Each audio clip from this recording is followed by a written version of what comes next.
Well, it's 8 o'clock in New York City. We brought in the judge because Judge Donald Trump just tweeted moments ago, I will be nominating Christopher A. Wray, a man of impeccable credentials, to be the new director of the FBI. Details to follow. Well, the president is correct about the impeccability of the credentials and the depth and breadth of his experience in the criminal justice system, and probably also the respect that FBI agents will have for him. He's on the young side. He spent a lot of time in the Justice Department. Not at the FBI per se, but in the DOJ. Correct. Not only trying cases, but supervising cases, and in that capacity, inevitably interacted with both field agents, agents that are actually out in the field investigating, and their supervisors, many of whom are now holding, because he's been out of the Justice Department for 12 years, many of whom are now holding senior positions. There is a drawback here that I'm sure the Democrats will exploit, and that is Bridgegate, because Chris Wray was Chris Christie's lawyer during Bridgegate. And a lot of people felt he did a great job there, but that is going to open up that wound. What did Governor Christie know, and when did he know it? That, in my view, is irrelevant to his qualifications to be director of the FBI, but you can certainly expect it because the Democrats will make Because you see politics in this. By the way, Wray spent 2 years working under James Comey at the Justice Department, too. Yes. So he's got the real-life background, he's got the government background, and he certainly seems to have the intellect and the respect in the legal community. This also indicates to me a little bit of a rift between the Justice Department and the White House, because this is not somebody that was interviewed by Jeff Sessions or Rod Rosenstein. This person was interviewed by the president, meaning all the people that the Attorney General and the Deputy Attorney General interviewed on a Saturday and a Sunday at the president's instructions. He was not in that list, and he was the last person the president... Well, what do you make of that? That the president decided to make this decision on his own, irrespective of what his team at the Justice Department advised. Judge, do you know him personally, and what's he like? I don't know him personally. I know his reputation, and I know of him. I'm sure we met at some point because we both had careers in New Jersey at the same time. His reputation as a lawyer is excellent. The law firm at which he has practiced since he left the Justice Department, King and Spalding, is fantastic. Is one of the finest law firms in the country. It produced Griffin Bell, who was Jimmy Carter's Attorney General, a very commendable, neutral, serious law enforcement. Judge, what I wonder, too, just on your one point on Chris Christie as a client, if Chris Christie calls me up, and this is a private attorney, and Chris Christie goes, I need a good lawyer. Yes. I'm going to go to him. I'm going to choose him. It doesn't reflect on the client or the position or the agreed. But tell that to the Democrats in the Senate. I'm sure they're salivating over all the Bridgegate stuff right now because they're going to throw it at him. He'll deflect it and say, "Hey, that's between me and my client." Correct, but it'll be generated yet again. Famously, when he was looking for the Secretary of State, Donald Trump apparently asked everybody, "Hey, got any ideas for Secretary of State?" And it was Condoleezza Rice and Mr. Gates who suggested Rex Tillerson, which was kind of a crazy choice. It seemed unorthodox, but it ended up being great. Turned out to be fantastic. So here's my question. Do you think there's a possibility he was asking everybody, including Chris Christie, hey, who should be the FBI director? And then Chris Christie said, I got a great guy for you. Yes, and from my personal encounters with the president-elect and the president, in both of his capacities, this is the way he is. He goes with his instinct. When he sees something that he wants and likes and knows it, he stops the search, he makes the decision, and he moves on. He had this interview. What's today? Wednesday? He had this interview yesterday, and he made the decision right there. And that's when it was pointed out that Sean Spicer said there is no leading contender for this position. Sean probably just didn't want to steal the president's thunder. I think they probably knew what they were going to do. Yeah, that would be problematic. I think we know. Now, you just mentioned before, could this underlying tensions that are rumored to be between the Attorney General and the President? I hope not. But do you think they're real? Yes. I do think they're real. I have great respect for Jeff Sessions. I now think it was a mistake for him to recuse himself. Really? You do? Why? Yes, I do. I don't think that taking him out of the biggest investigation in the post-Watergate era was warranted, because he forgot that he had 1 or 2 meetings with the Russian ambassador. And you can undo a recusal. The Attorney General could decide today. I'm not going to recuse myself. This is such a hot potato that I have to handle. Reports show that the President Trump, was upset with him for recusing himself. I don't blame the President. According to these reports, latest reports, that he said, I'll step down. And the President has said no. Before he left for his trip, Ainsley, he evidently told the President, do you want me to resign? Because I resign. The President says, no, I don't want you to resign. Well, but yesterday, Sean Spicer would not confirm, would not say the President has ultimate confidence in Attorney General Sessions. I hope that our reading into Sean Spicer's answer yesterday, which was a non-answer, is erroneous. Right. Because it would be very, very bad for everything happening on Capitol Hill now if Jeff Sessions were to resign. Well, Sean Spicer said, we haven't talked about it. I haven't talked about it with the President. But then Charles Krauthammer last night said, the last time Sean Spicer said that, it was about Comey, and then Comey was fired 2 days later. Right. So we don't know which way it's going to go. But the Attorney General serves at the President's pleasure. And they are buddies. He was the first established lawmaker involved in President Trump's campaign. Yes. And that, I just think it's a normal loyalty tension between people under a lot of stress. What do you make of the timing? Today, the President announces he's got a new FBI nominee. Tomorrow, the former FBI director, who he fired, is going to be testifying. I think the timing politically is brilliant.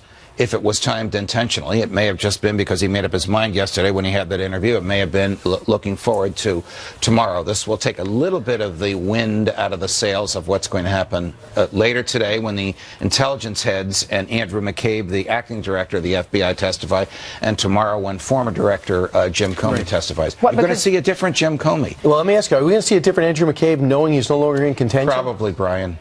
Probably. He probably learned that he's no longer in contention the way we learned 5 minutes ago with the President's tweet. And he's on the record saying that there was nobody trying to obstruct justice. He is. Or stopping this investigation. Guaranteed he'll be asked about that in 2 hours. If there are some Republicans that you are looking forward to hearing from more than others tomorrow with Comey, between Cotton, Rubio, Cornyn, Burr, who do you think that really Rubio, I don't know if I said Rubio, who do you think is more primed to ask the more penetrating questions or the most interesting line of questions? I think Senator Cotton is a very serious lawyer, graduate of Harvard Law School, as well as his well-known career in the military, and I don't think he's going to hold back.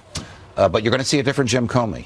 You're going to see a chastened, fact-centered witness, not an FBI director lecturing the country and the Committee on the Laws. He's not going to make judgments. He's not going to make legal conclusions. He's going to say what he heard, what he said, what he saw, and what he thought. What's interesting, though, is he's already put out word through his own personal surrogates. Yes, he has. All the papers have got, okay, so he's going to say the President did not obstruct justice, but at the same time, the letter that the President wrote firing Mr. Comey was incorrect, where it said that Mr. Comey said 3 times, Mr. Trump, Mr. President, you're not under investigation. Apparently, according to, I think it was Axios this morning, Mr. Comey's going to have a more nuanced approach to that. I expect that Rubio and Senator Rubio and company want to see those memos, text and context. Will Mueller let him release those memos I'm early? surprised that Bob Mueller is letting Jim Comey testify, because the last thing in the world a prosecutor wants from one of his witnesses is to have the witness testify in another forum where the prosecutor isn't even going to be present. That's what's going to happen tomorrow. Mueller's not going to be there to say, hey, Jim, don't answer that. Mueller's not even going to be in the room. There's no evidence of collusion. I mean, even you were talking about watching Sean Hannity's show last night. He had a montage of even all of the people in the National Security Agency saying no evidence, no evidence. Right. But then the other investigation is the leakers, and there is proof of the leakers. And then yesterday the news broke that this 25-year-old reality winner is the first leaker that came out. Will she get the full 10 years? You know, I have a different view of that leak. Really? I applaud that leak, because that leak shows that Barack Obama was untruthful when he stated that the Russians had no effort to interfere with the election. It shows that Vladimir Putin was untruthful, and it shows there was no connection between the Trump campaign and the Russians. I read that 20-page report. I am so surprised by you saying that, because you're a man of the rule of law. She signed a confidentiality agreement. You should. There's no question, but that she broke the law. Absolutely no question. But she did it for a higher good, and I am glad that we now know what was in that report. But the higher good, we also know she loves cats. It was politics. Well, she's a unique individual. What can you say between the cats and the bumper stickers and the awful things she says about the president? With cats? Some women. Look at her. Look at the way she's dressed. She look like a cat woman. This is as close as I'll get to owning a cat. I like them, but I don't have I cannot forget what you said about me on my birthday There yesterday. you- yes, I'm it glad is. you Some were of the born. highest praise. How was your birthday? It was wonderful, thank Okay. you. And But so I'm that's why willing you to wait call- another year Right. before I have another one. Once again, happy day after your birthday. We brought the judge in early today to recap once again. Moments ago, the President of the United States has nominated Christopher A. Wray, a longtime Washington attorney, as his new FBI director. Judge, real quickly, the process is what to get him confirmed? Confirmation by the Senate, which is where the Democrats will have some mischief, It only but the takes Republicans, 51. correct, Republicans have the majority. Just hand me your invoice, Judge. I'll honor it. Wait, you got only it. need Thank you. 51? Yep. Yes. Thank you, Harry Reid. Yes. All right. So no filibuster on this. All right. Got it. Right. Toss to Jillian. Jillian, are you ready? I'm ready. I was waiting for you to toss to me, Judge. Good All yours. morning. Good morning to you. Ainsley, I'm with you. I also don't have cats, but I do have a lot of news that I want to give you guys right now. A lot of breaking news overnight. And we start with brand new shocking video of the terror attack on police in Paris. Now, we do want to warn you, the video you're about to see is graphic. You can see the suspect bash an officer in the head with a hammer just outside the famed Notre Dame Cathedral. The cop knocked to the ground, scrambling to find his gun as tourists run for their lives.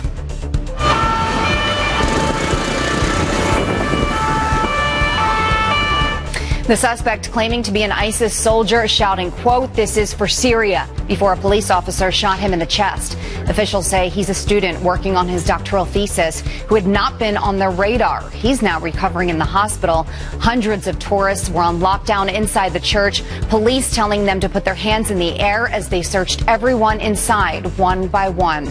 Also breaking this morning, at least 12 people are dead and 42 injured after a pair of deadly ISIS attacks on Iran's parliament and an iconic shrine. New video of the lawmakers on lockdown as several gunmen stormed into the legislature.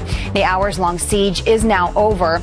This incredible picture right here showing a security guard helping a baby escape through a window. My goodness, that's just coming in. And another story happening right now. This is breaking. A Burmese military plane with at least 100 passengers on board is missing at sea. The military says officials lost communication with the plane about 20 miles from the city of Dawe. This was a domestic flight with 90 passengers on board, most of them families of military personnel. 14 others, crew members. We will give you more details as they come in. And a little bit of uplifting news for you right now. Take a look. A pint-sized patriot stopping to recite the Pledge of Allegiance. And the best part, he did it all on his own when no one asked him to, and no one was even watching. One station under God, indivisible with liberty and liberty and justice for all. Or so he thought no one was watching, because 7-year-old Wyatt was caught on a neighbor's security camera in Utah. Isn't that adorable? That is very cute. I know. God bless him. You have to teach them Absolutely. young to respect Good values that. instilled by his absolutely. family. Good Yep. parents. All right, Jillian, thank you. Coming up, if people come to our country seeking asylum, should they be allowed to go back home? Hear from somebody who says absolutely not. And while President Trump plugs the leaks, filmmaker Michael Moore just unveiled a plan to unplug them.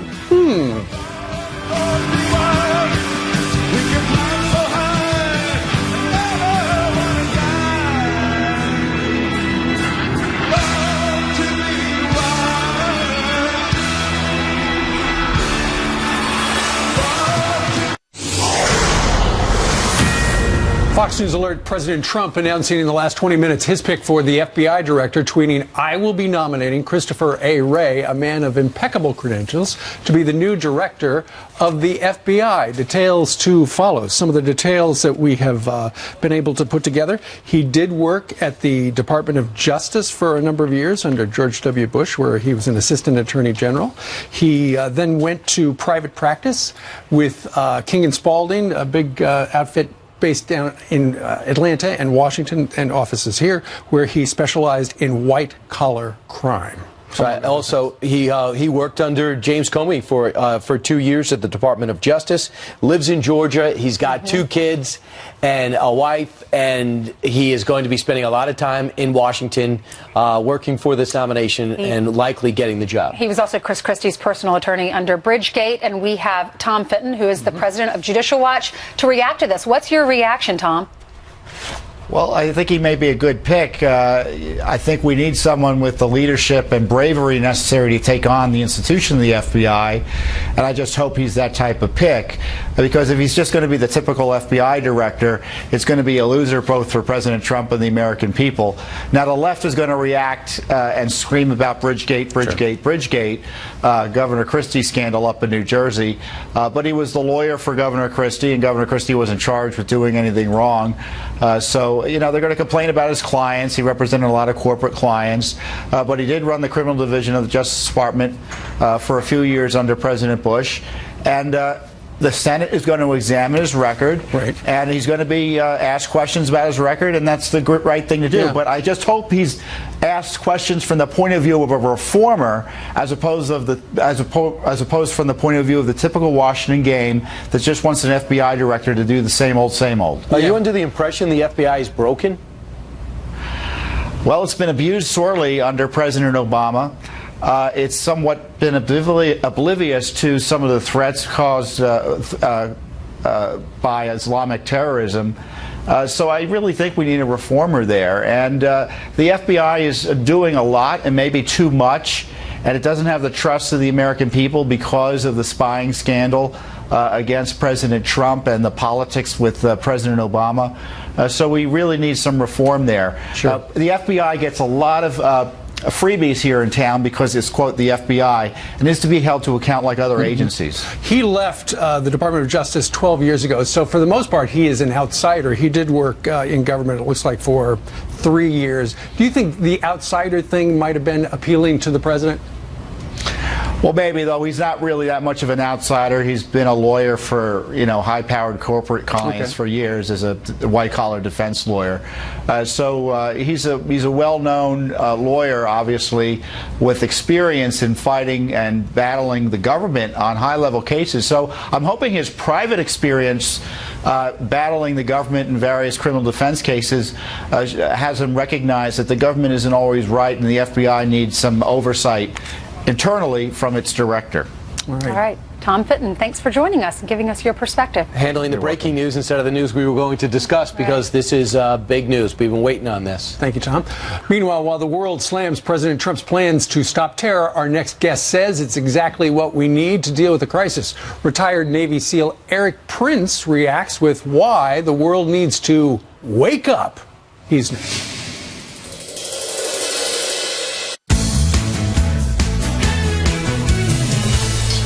Here's some quick headlines for you. A fight between a couple turns deadly when the woman's father has to step in. Georgia police do not plan on charging Floyd Rusk for killing Thomas McNulty. Rusk opening fire on the 22-year-old after McNulty shot his daughter in the back. She is expected to be okay. And mysterious little yellow pills sold on the streets are blamed for an outbreak of deadly overdoses in the state of Georgia. Up to 4 people have been killed and dozens more hospitalized over the span of 48 hours. Some patients thought that they were taking the prescription painkiller Percocet, but they were not. President Trump announcing his pick for FBI director moments ago, tweeting this out: "I'll be nominating Christopher A. Wray, a man of impeccable credentials, to be the new director of the FBI. Details to follow." We've gone over that. Here to analyze what type of successful head he could be, let's ask former U.S. Navy SEAL, founder of Blackwater, Erik Prince is with us right now. Erik, welcome back. Morning, Brian. How are you? What does the FBI need as a leader? And if you don't know Chris Wray, what are the qualities he needs to have? He needs to take on the political correctness in the FBI. There's a lot of capable people there, but they're hidebound with a lot of rules and a lot of political pressure. How many of these terror attacks have we had in America that were known wolves, not lone wolves, but people that were known to the FBI that had been under surveillance before, but the data never made it uphill, up the chain of command so that there was actually a prosecution ahead of these attacks? You know how that bureaucracy works. Is it possible for a man to set the tone like that? Absolutely. Some key firings and some clear direction from the top. Leadership rolls downhill, and he's got a big job to do. Everyone's focused on Comey and what's going to happen tomorrow, but in the big picture, the president's got a major decision on his desk, and he's wrestling with it. What to do in Afghanistan.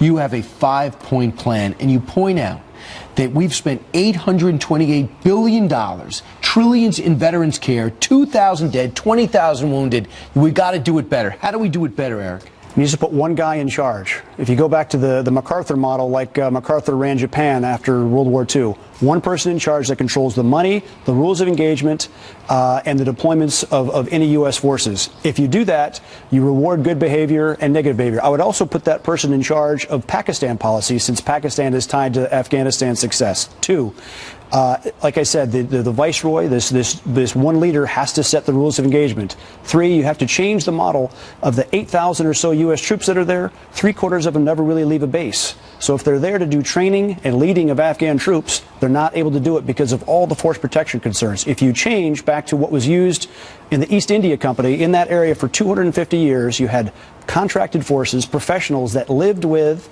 trained with, and when necessary fought side by side with their local counterparts. This is important. You're saying, yeah, put troops down there, but for the fighters, you want to use private contractors as fighters? It's been done for hundreds of years. It worked there for hundreds of years. Yes, you can have a SOCOM element there for doing direct target strikes against key terror leadership, but for supporting for the infrastructure of the Afghan government, the limitations on U.S. troops that are there, hidebound, they're so hidebound that they can't be effective. Less than 40% of the Afghan aircraft are even functioning because they can't get the maintenance. They're not doing it. And so the Afghan forces continue to lose. We've spent $45 billion there this year, and we're still losing. And remember, that's where the war on terror began. The biggest attack in American history started from Afghanistan, and unless you get it right, they can do it again. The problem is we've trained 330,000 Afghan troops, but you don't like the relationships. You think the relationship could be better between the troops and our people. In what way? Absolutely, because the U.S. troops live on separate bases and maybe see them once or twice a week. It's almost drive-by mentoring instead of actually living with, making sure the Afghans are paid on time, fed, equipped, and that they get the fire support. It's like we put somebody on a 10-speed bike without training wheels. And yes, it's been 15 years, but you've had 17 commanders in 15 years.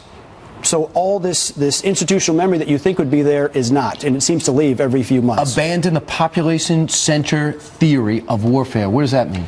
So the Taliban makes money on drugs, gold, lapis, which is a high-value mineral, and they're making money on it. The population-centric theory is all about controlling terrain, ignoring the arteries of how people actually make money there. If you control the money flow in Afghanistan, you control what happens on the ground. And finally, we ignored that. And Mr. President, you say don't forget why we're there.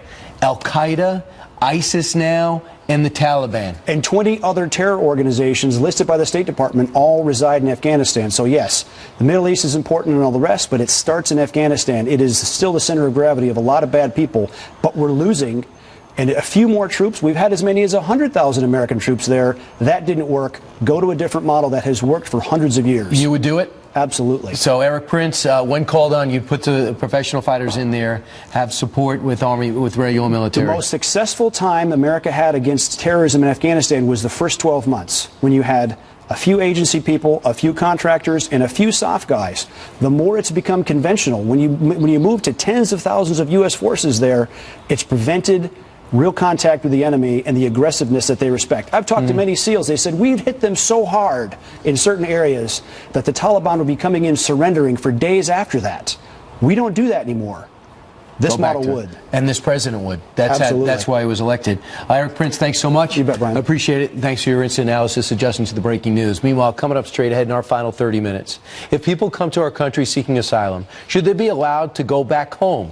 Hear from someone who says absolutely not. And this week, VA Secretary rolled out a new plan to help our vets. So what is that plan? Pete Hegseth here to react. I talked to the Dr. Shulkin a short time ago. He'll analyze.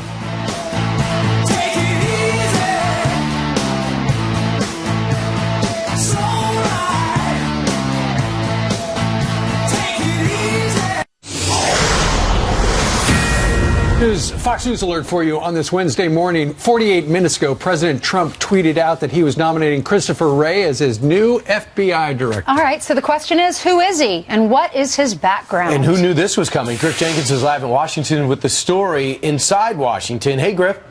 Hey, Brian Ainsley and Steve, good morning. You know, the president calls him a man of impeccable credentials, and you may not know his name, but in the legal world, he has quite a resume. Let's look at that background. First, he is Assistant Attorney General under President George W. Bush, in charge of the criminal division from 2003 to 2005, leading the investigations of prosecutions of scores of white-collar crimes. Think Enron here. That was a big one. But most notably, he played a significant role in the Justice Department's response to 9/11 and the war on terrorism ever since, a position, by the way, that received Senate confirmation. So he's been through this before. He first joined the Department of Justice in 2001 as an Assistant Deputy Attorney General. He was a U.S. Attorney for the Northern District of Georgia, and before that, a successful prosecutor.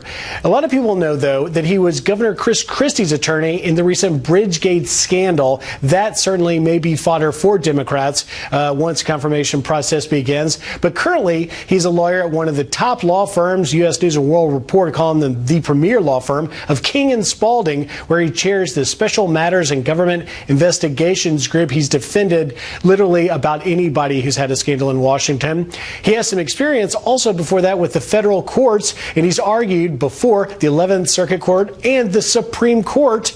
He was a law clerk as well for Judge Michael Luttig, who was the sitting on the U.S. Court of Appeals for the 4th Circuit. That, of course, is the court causing headaches for the president's travel ban.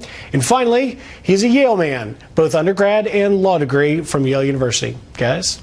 Griff, so you're saying he's smart. Yeah. Smart guy. Yale, a 4-year school. And thank you, Griff. It does appear he was interviewed by the president at the end of May. So May 30th. If the president has been sitting on this nomination for a little while, perfect timing, because tomorrow Mr. Comey appears there in the Senate. The New York Times just wrote that Christopher Wray is a safe mainstream pick from a president who not too long ago was considering politicians for a job, which historically not had politicians at the top of the job. New York Times, that's an interesting take. I would say this. I saw that he interviewed him yesterday.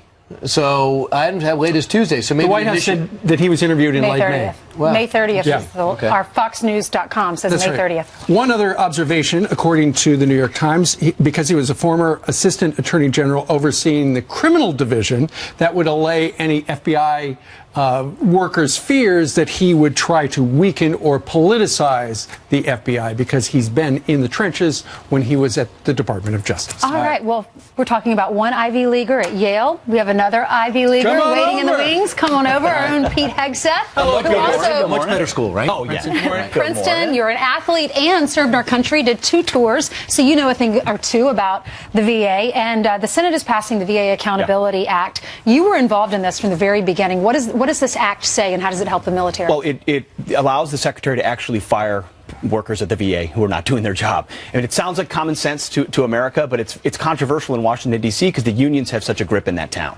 What this does is it shortens the review process and gives the deference to the secretary so that these employees that are fired can't be resurrected. We always do these stories. A year later, they've got their job back. A year later, they've got their job back. Or they get That's fired, they not get gonna their pay, and they get their pension. And they get their pay and their pension. This bill stops that. Plus, it gives additional protections to whistleblowers. And the unions hate it because it could set a precedent, potentially, across government that, a government job isn't eternal life. You don't have it forever. If you're not a good worker, you can be fired. So this is a huge deal. It's a part of a long process. My organization, my former organization, Concerned Veterans for America, helped at the beginning on this, the House Vets Affairs Committee, Jeff Miller.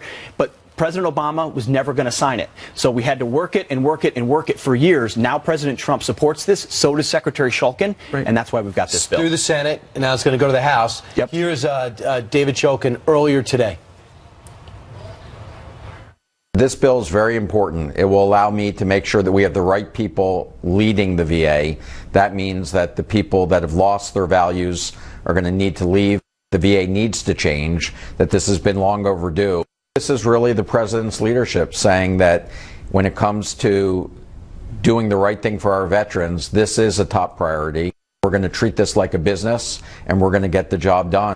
Well, he said essentially the bad actors would need to leave.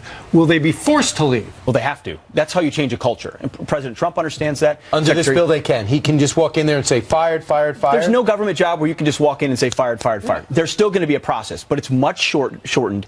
And the secretary they defer to him in the decisions of the MSPB, which is a review board. So it's not perfect. I'd love a bill where it's like the private sector and you can say, hey, if you're not doing your job, you're gone. Right. You're not going to get that in government. But this is as close as you get to a real deal civil service reform so that, someone like the director of the Phoenix VA, Sharon Hellman, she can't get her job back. You're so excited about this. I'm psyched because, vets deserve it. Right. No, how long have we been waiting to get good care to these vets? Forever. But what about if they're making the right steps, that's a good thing. What about Monday's announcements about electronic records? Fantastic. So when you leave the day after, your records leave with you and they'll appear at the VA. So the minute you leave military, the VA's got your records. How much common sense is that? It's just common sense. Washington doesn't do common sense. They've spent billions trying to get those records to talk to each other, DOD and VA. President Trump comes in and says, do it. And it happens. And now we know how long vets are waiting at hospitals. Veterans are going to get more choice. I mean, it's not fixed. It helps when a general is your Secretary of Defense and the chairman of the Joint Chiefs of Staff is best friends with that general, so everybody's on the same quality people who are putting the vets first. And it's not fixed. It's not. It's going to take time. But this is how you start to get at the culture. Step in the right direction. What they're doing. Yeah. Okay. Thank you. Peter, nice studio, guys. Thank you very much. You start with it Saturday. That's right. We'll be here. So here's a place right here where we can have a curvy couch and do the chatting and chewing, and then we've got it right over there. We've got Jillian. I'm going to need the tour. News. Chewing. Well, I didn't see any food. I'm hungry. Good morning, guys. Good morning, Pete. How are you? Good morning to you at home as well. So let's start with this. Should immigrants who seek asylum on American soil and then return home be banned from re-entering the United States? Chairman of the House Committee on Rules, Texas Republican Pete Sessions, joined us earlier to weigh in.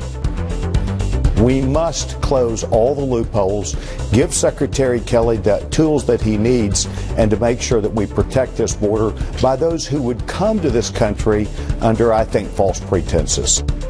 Right now, there's a bill stuck in the House that would terminate a refugee status if they go back home.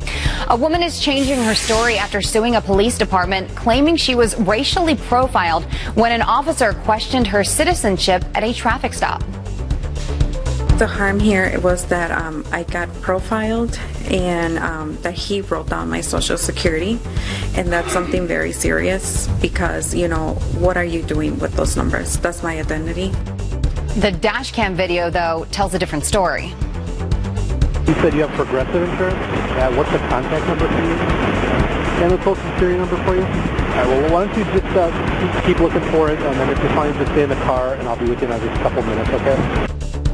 A Wisconsin police officer pulled her over for not having a front license plate. The cop says he followed protocol when asking for her social security number. Police launched an investigation. She dropped the lawsuit.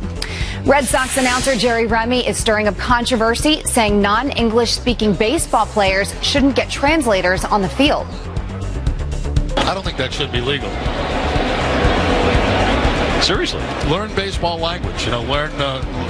It's pretty simple. I mean, you break it down pretty easy between pitching coach and pitcher. Those comments happening after New York Yankees pitcher Masahiro Tanaka's Japanese translator came to the mound during last night's game.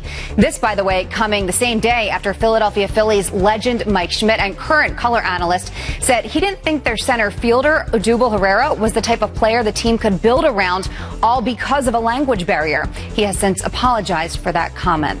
A liberal documentary filmmaker wants in on some of the leak action. Michael Moore launching a website called Trumpy Leaks.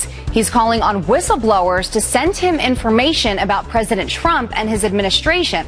The Fahrenheit 9/11 director cannot 100% guarantee leaker information will remain anonymous. And that's a look at your headlines, guys. I'll send it back to you. Yeah, but if you're going to be a leaker, you want to make sure it's a secret. Can't guarantee. What you would think. You would think. Mm-hmm. All right, Jillian, thank you. Thank you. Yeah. Coming up next on the rundown, what we just learned about the terrorists that in that London attack, it's going to make you sick.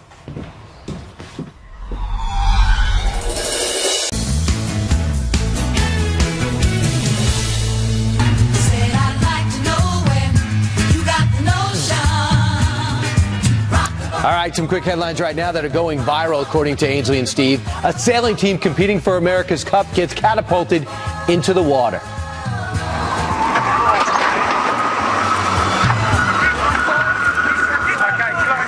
Some New Zealand team members flying into the ocean and others left suspended in the air when the catamaran capsized in high winds in Bermuda. No one was hurt, and they're still in Bermuda. And a rowdy peacock goes on a bender inside a liquor store. Look at this.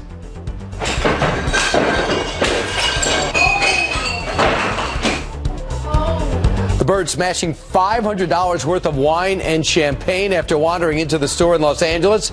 An animal control officer with a bit of a net had to catch and remove it. And if only he had a ride. A guy dressed as a Tin Man, the Tin Man, gets busted for drunk driving in New York. Police finding Nicholas Sherman stumbling on someone's front yard. Sherman told them he was hired to play the character at a nearby Wizard of Oz festival. That's an It's like a scary Tin Man. He looks like his... Unbelievable. Meanwhile. All right, we have a Fox News alert to tell you about the death toll in London and the terror attack there has now been risen to 8. British police confirming the news just a short time ago after a body was found in the River Thames. Benjamin Hall is live in London with the breaking developments. Benjamin. Hi, Brian, Stephen Ainslie. Well, yes, this happened last night, although it's only just been confirmed. The police since Saturday have been scouring the River Thames for who they believe was this 45-year-old missing Frenchman named Xavier Thomas. And as you say, this now takes the death toll from that awful event on Saturday to 8. We're also learning more about the terrorists themselves, with people continuing to ask how they were able to slip through the net. We know now that Khurram Butt, seen here on the left, had connections to the 7/7 bombers in London and had openly flaunted his ISIS connections. Rashid El-Qada in the middle here was of either Moroccan or Libyan descent, but he came via Ireland, and he is the one unknown here.